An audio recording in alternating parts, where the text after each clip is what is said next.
மேகதாது அணை குறித்து பேச்சு நடத்த வேண்டும் என்று நடுவண் நீர்வளத்துறை அமைச்சர் சோமண்ணா கூறியுள்ளதற்கு மருத்துவர் ராமதாஸ் கண்டனம் தெரிவித்துள்ளார்.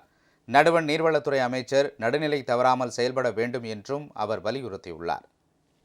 பாமக நிறுவனர் மருத்துவர் ராமதாஸ் வெளியிட்டுள்ள சுட்டுரை பதிவில், மேகதாது அணை சிக்கல் தொடர்பாக நடுவண் அரசு மற்றும் தமிழ்நாடு, கர்நாடகம், புதுவை ஆகிய மாநிலங்களின் அரசுகள் பேச்சு நடத்த வேண்டும் என்றும், அவ்வாறு பேச்சு நடத்தினால் மேகதாது அணை விவகாரத்திற்கு தீர்வு காண முடியும் என்றும் நடுவண் நீர்வளத்துறை இணையமைச்சர் வி. சோமண்ணா கூறியிருப்பதை சுட்டிக்காட்டியுள்ளார்.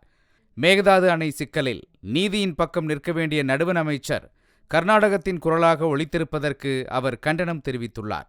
ஏதேனும் ஒரு சிக்கல் குறித்து பேச்சு நடத்தினால் தீர்வு ஏற்படும், அது இரு தரப்புக்கும் பயனுள்ளதாக இருக்கும் என்றால் அது குறித்து பேச்சு நடத்துவதில் எந்த தவறும் இல்லை.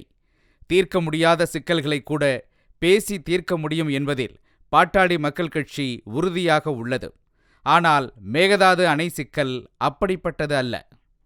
காவிரி ஆற்று நீர் சிக்கலில் தமிழ்நாட்டின் உரிமைகளையும் தண்ணீரையும் பறிக்கும் நோக்கத்துடன் கர்நாடக அரசால் தயாரிக்கப்பட்டுள்ள திட்டம்தான் மேகதாது அணை திட்டமாகும்.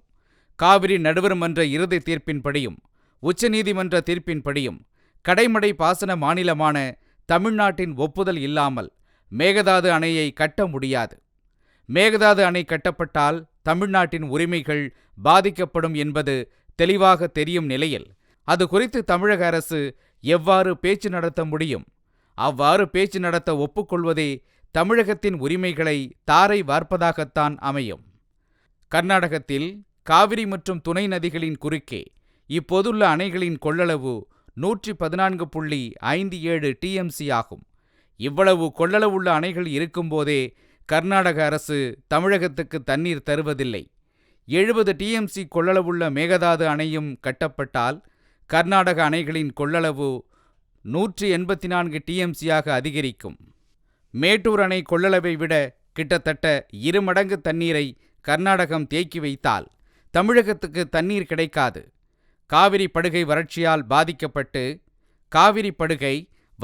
பாதிக்கப்பட்டு பாலைவனமாகிவிடும்.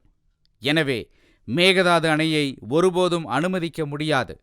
நடுவண் நீர்வளத்துறை இணையமைச்சர் வி. சோமண்ணா கர்நாடகத்தைச் சேர்ந்தவர். பசவராஜ் பொம்மை தலைமையிலான அரசில் கர்நாடக வீட்டு வசதித்துறை அமைச்சராக பொறுப்பு வகித்த போதே மேகதாது அணைக்கு ஆதரவாக குரல் கொடுத்து வந்தவர்.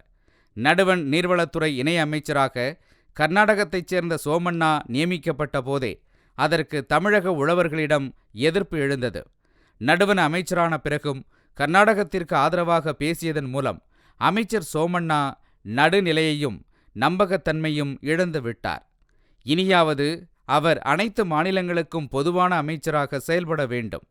மேகதாது அணை தொடர்பாக பேச்சு நடத்த நடுவண் அரசிடமிருந்து அழைப்பு வந்தால் அதை தமிழக அரசு ஏற்கக்கூடாது என மருத்துவர் ராமதாஸ் வலியுறுத்தியுள்ளார்.